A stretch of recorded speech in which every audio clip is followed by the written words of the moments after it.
Good morning, it's Ty, the LinkedIn guy with Selling Made Social. Today, I wanted to come on. It's Tuesday morning here in Tokyo. It's still chilly as we're in winter. But today I wanted to speak about just two things. I just wanted to kind of give, one tip and one consideration that can really have dramatic impact on your business and on your LinkedIn, especially when it comes down to LinkedIn messaging and connection strategies, because that is where the gold mine lies in LinkedIn. Attraction marketing is awesome, and it's great if people come to us and we don't have to do anything except put content out and people like it. Doesn't work very well in LinkedIn for the majority of business owners. Simply, we're not marketers. We're business owners. We love our product. We love our service that we have, but maybe we're not great at marketing it. And I know certainly myself, I'm not a marketer. And what I noticed working with thousands of professionals over the years is simply that the majority of us really just want to sell our product and service, and we're really passionate about speaking about that, and we're getting that out in front of people, but we're not great at marketing. So if that's the case, and I felt that to be my case in particular as well, I had to ensure that I was good at certain aspects of business to kind of compensate from that lack of ability to attract, to put heaps of stuff out there and always be producing content and blah, blah, blah, because it's tiring. So where it was really critical was that when I did get a customer, I had to convert. I had to influence them. And the better I became at that, the more money I made. I know, mind-blowing, isn't it? But so many people are lacking that skill. Now, I was fortunate enough that in one of my businesses as an exec recruiting consultant, I was a partner in the firm for 14 years and in the business for 16 years, is that I conducted over 4,000 kind of one-on-one interviews, right? Over 4,000. That's a lot of people. And I would have spoken to quadruple that at least, and had to do probably 100,000 cold calls, and that's no joke. I mean, that the business when I started, it wasn't internet based. It was all on the phone, talking to people, going out, or having people meet me face to face. So there was two things that can really change the way that you can engage, the way that you can do business, and especially on LinkedIn and also off LinkedIn. And one of them is to really understand your behavior, how you react under normal circumstances, and how other people react under certain circumstances. Now, there's all these personality tests and things like that. But what I found, and I was put onto this by my coach, and it just rings true over and over again, is the DISC assessment, D-I-S-C, DISC. The DISC assessment looks at observed behavior. It's talking about your actual behavior and reactions to stresses and to situations. And when you understand someone's DISC profile, when you can kind of get an understanding of where they fall in, and you can do that by listening and talking with someone, it can really dramatically change the way that you engage with them, the way that you can adapt yourself to them. And that has massive impact on your sales, on your results, on the way that you communicate with people. So DISC, D-I-S-C, what does it stand for? DISC is, and you can there's a free test. Tony Robbins has a link. He has quite a good DISC one. But I also have this book. You don't have to go buy this because it's a big chunky text. But the DISC, it's the universal language of DISC. What we're looking at is we're looking at the behavioral dimensions of people, and they really fall into four kind of dominant behaviors, and it's dominance, it's influence, it's steadiness, and it's conscientiousness. And those four, generally, you'll find with people like me, you get a score out of 99. Some people are dominant in 2. You'll see a really high dominance in 2, and then it peters off. Some people are quite neutral.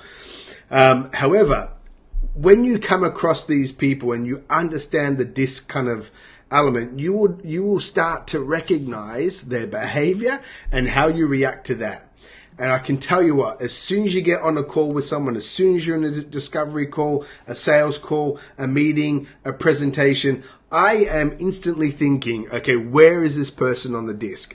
And it doesn't take much. You don't have to like study it inside out, back to front, but having a good kind of overall understanding of it, because then you can adjust and adapt yourself very quickly, because you're going to have to.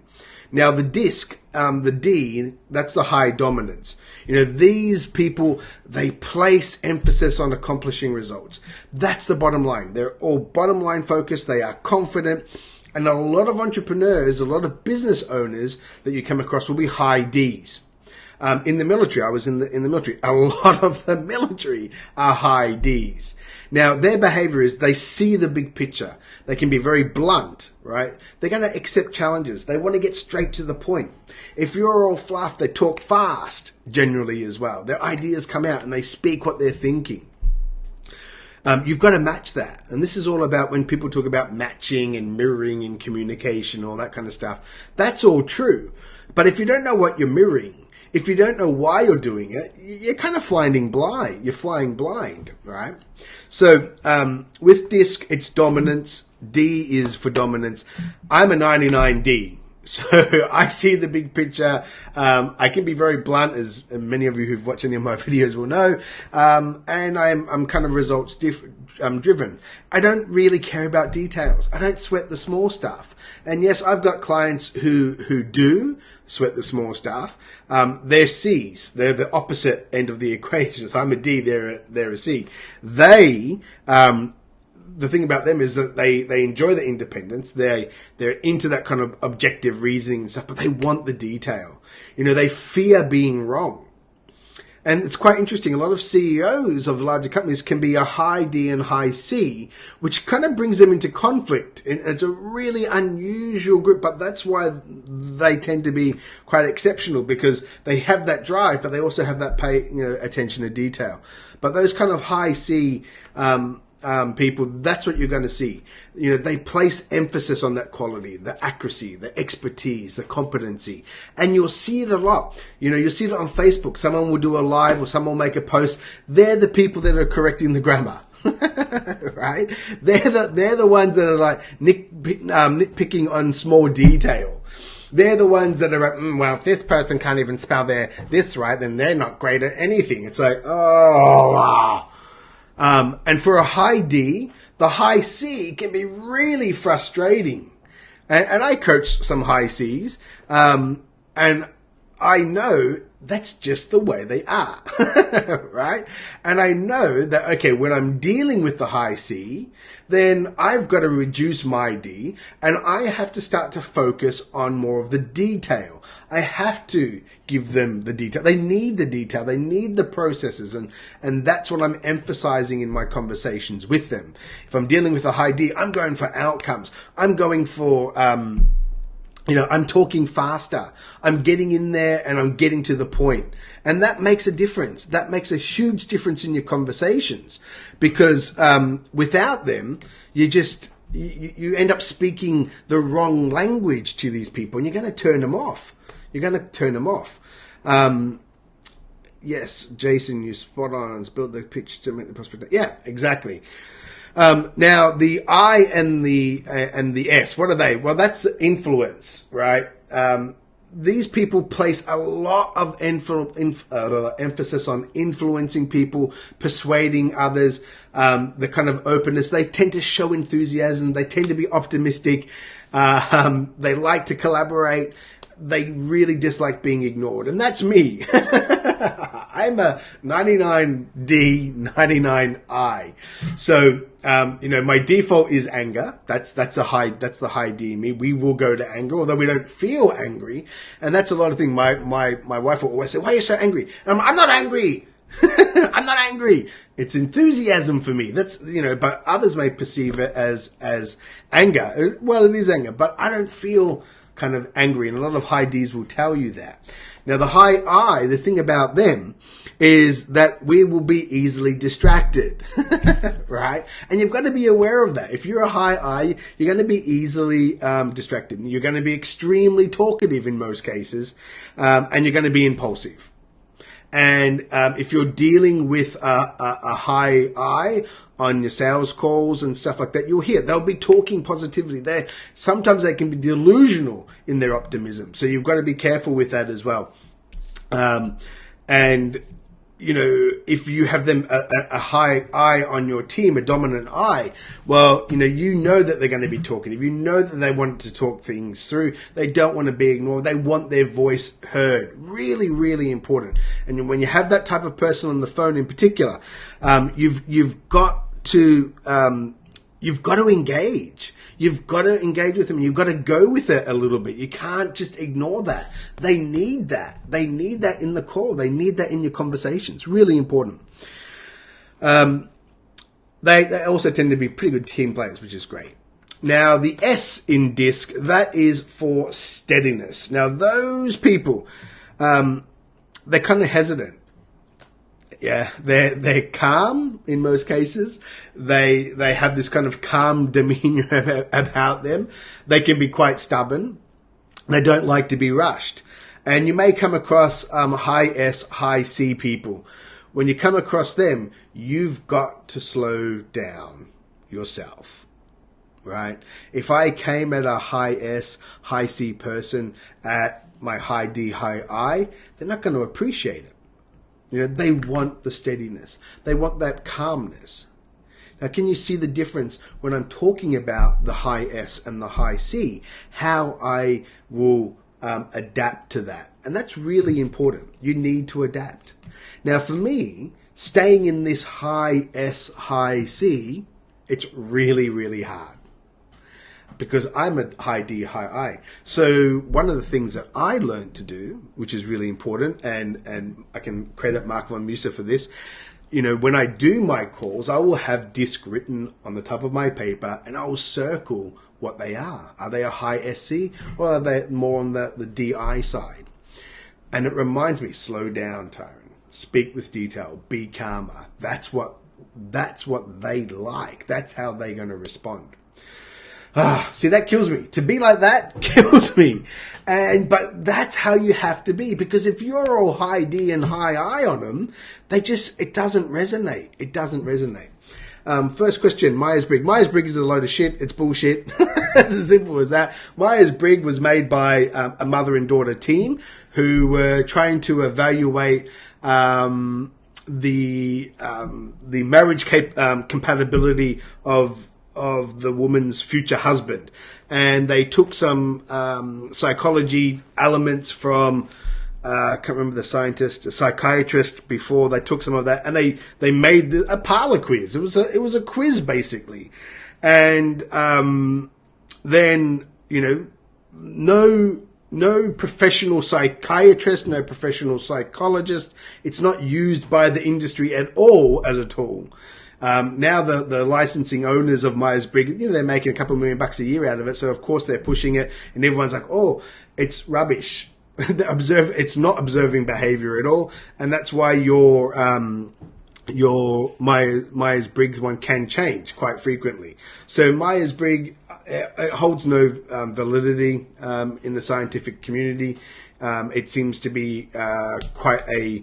It's just one of those things. It's one of those myths that I'm an ENTJ or It's not. It's not a scientific tool. People model themselves. Well, I'm more like this. It's no.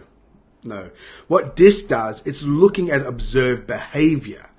Yeah, it's looking at observed behavior and showing you how to react to that and how you can adapt to that.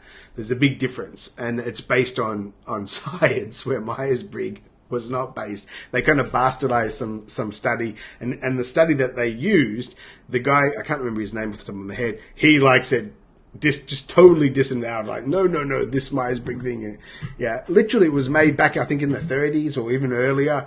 Mother and daughter team, literally to evaluate, is their future father-in-law, husband, a good match? But it's not in any way used as a scientific tool in any psychiatry or psychology. It's not a recognized tool. Anyway, so that's the first thing. So DISC. So it's really great, guys. I recommend that you get in there and you do some study. You have a look at DISC and see how you can implement it into your learning. Because once you've kind of got that understanding of observed behavior and how people are going to react, then you can also, as a team leader, as a manager, how these people are going to react, because you can observe that behavior and you can kind of, even get your team to do the DISC assessment, and it helps you approaching them. It really does. Now, when you're on those sales calls and stuff, you've got a short window to do it, but the more that you pay attention to it and the more it's not to kind of manipulate them, it's to adjust you. It's to adjust the way that, it's to adjust the way that you react. Yeah. Yes. So the other point I wanted to mention, that is going to have, and it folds nicely into DISC, is on LinkedIn, and I'm getting this a lot, and it's about communication in LinkedIn and messaging strategies in LinkedIn. And I spend a good deal of time coaching my clients and talking to my clients about this. And we do a lot of testing of their messaging and looking at the messaging. And what I see is that people are searching for templates. And I see some of these templates from some other people. I don't know if they're LinkedIn coaches or whatever they're calling themselves. But templated, boiler cut communication tools. And they say, try this script. Now, scripting can work, and scripting is good.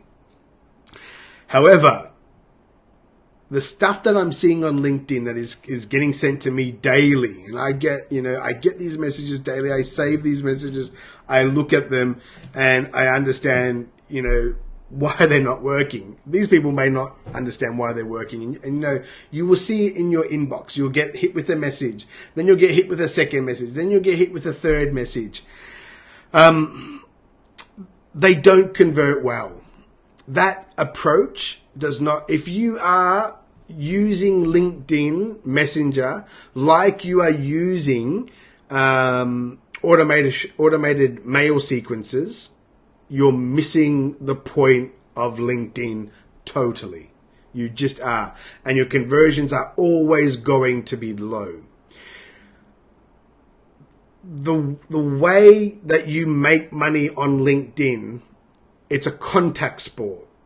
By engaging with these people right then and there, where they have a chance to kind of look at you, look back at your message, look at you again, read your profile, look at you. It is amazing that we have the technology where someone can be sitting in a different part of the world, different part of the country, you're in a communication with them, and they're able at that same time to kind of have a look and do a little bit of stalking on you, a little bit of spying about you, what you're doing and how, the things that are interesting about you. And that's what LinkedIn provides you. And a lot of people ignore that aspect of their communication. And what they do is they send out these mass messages, or these messages that are like one after another tagged off, and they're wondering why it's not working. Because guys, the way to make money on LinkedIn is to get into dialogue, is to get into conversation with people. And I coach this over and over again, and there's no big secret, but there is skill in delivering this. Because what you have to do is you have to think of the elements of a conversation. This is it. This is the $1 million. This is what has made me millions and millions of dollars out of LinkedIn. And it's because I've mastered this, the art of breaking down the elements of the conversation and understanding that. And that's what you need to do. You need to think about, when you meet someone in real life, what are the elements of a conversation? It's the greeting. It's the dialogue and it's the conclusion, right? Three main elements. But in particular, the dialogue is essential. It's that part where it's that back and forth. It's the sharing of ideas. It's the thoughts. It's the questions. It's the planning. It's a chance for you to inform, right? It's adding and stacking on existing ideas. It's about asserting your needs. It's agreeing or disagreeing. It's listening. It's sharing your emotions or feelings. It's steering the conversation. But the dialogue is really, really important. You have to bring real life dialogue into your LinkedIn. Stop talking like robots. Just stop it. Just stop it. Stop talking to people and getting into dialogues that are unnatural and are forced. You will make way more money and have more impact and help more clients when you are able to get into a dialogue that is natural for you and they sense it's natural, and there's compassion, there's care, there's concern, there's curiosity in there, and the dialogue is all about you uncovering, especially that's where you want to guide it, you're uncovering a problem that you solve and then giving them the option to ask you to solve it or tell you about it. It's really important. So the consideration point that I mentioned in the title is you must start looking at the way your conversations are formed and how you execute conversations in real life. And always ask yourself this: if the person was standing in front of me or was at a networking event, would I be talking like this to them? Would I be communicating in this way? If not, stop it. Just stop it, because that's why it's not converting. It's really that simple. It's really that simple, but it's mastering that. And that's what I coach to with my clients, and we work on that and we work on that and we drill on that, because that is the secret sauce to making you have massive impact in your business. Now you can ignore that and go back to your boring templates and try to think about, do the value vomits into people's inboxes where you just hi, my name's Ty, I'm the LinkedIn guy, here's a download for you, here's a schedule, pick a time to speak to me, here's, my webinar, and that's not how I communicate in real life. I don't do it in LinkedIn, not when I'm doing the outreach. If someone's coming to me, and wants my attention, I'm going to steer it back in my favor. However, when we're in prospecting mode, when we are outreaching strategically to ideal client avatars, you need to break the elements of the conversation down and ensure that you are doing them naturally and real. Be real about it. And the one easy filter is, would I say that in real life? Would I act this way in real life? And the answer is no, then I stop it. And it helps guide me to producing dialogue with people inside LinkedIn that gets results. So anyway, I hope that gives you some insights and some thoughts. DISC, highly recommend DISC. The Universal Language DISC, you don't have to get this book, but if you search DISC and Tony Robbins, you can actually do the DISC assessment for free, and it gives you a really great report and tells you more about it.